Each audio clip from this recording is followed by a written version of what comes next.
हम लोग प्रोटेस्ट के लिए नहीं निकला। हम लोगों का जो एक साथी है मिडुल इस्लाम, उसका डेथ हो गया। उसका डेथ का जुडिशियल इंक्वायरी के लिए हम लोग डिमांड करने के लिए एक मेमोरेंडम देने के लिए गया।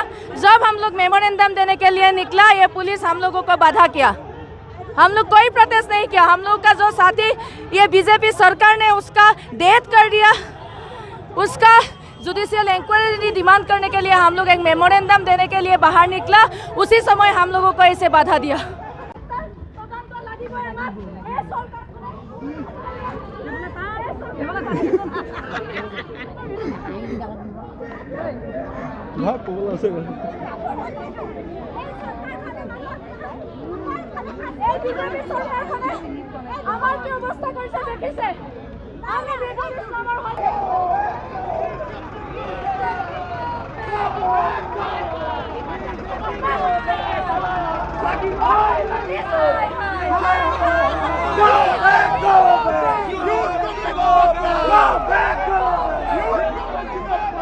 অসম প্ৰদেশ যুৱ কংগ্ৰেছৰ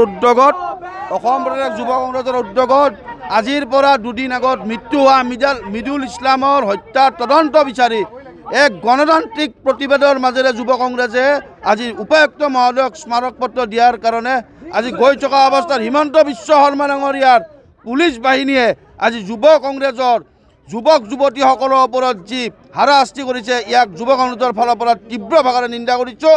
আৰু আমি হিমন্ত বিশ্ব শৰ্মা ডাঙৰীয়াক ক'ব বিচাৰিছোঁ, আপুনি আজিৰ তাৰিখত মিডুল ইছলাম সম্পৰ্কে এটা বাক্য আপুনি সংবাদ মাধ্যমত কোৱা নাই। মিডুল ইছলামৰ দুটা ফুল কমলীয়া কন্যাৰ দায়িত্ব কোনে ল'ব?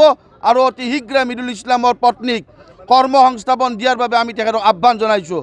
হিমন্ত বিশ্বৰ হিটলাৰী শাসন নচলিব। তেখেতে যুৱ কংগ্ৰেছক ভয় খাইছে আৰু 2026ত যি নিৰ্বাচন, এই নিৰ্বাচনত এই যুৱ কংগ্ৰেছে হিমন্ত বিশ্ব শৰ্মা ডাঙৰীয়াক ব্ৰহ্মপুত্ৰত উটুৱাই দিব, এয়া কথা নিশ্চিত।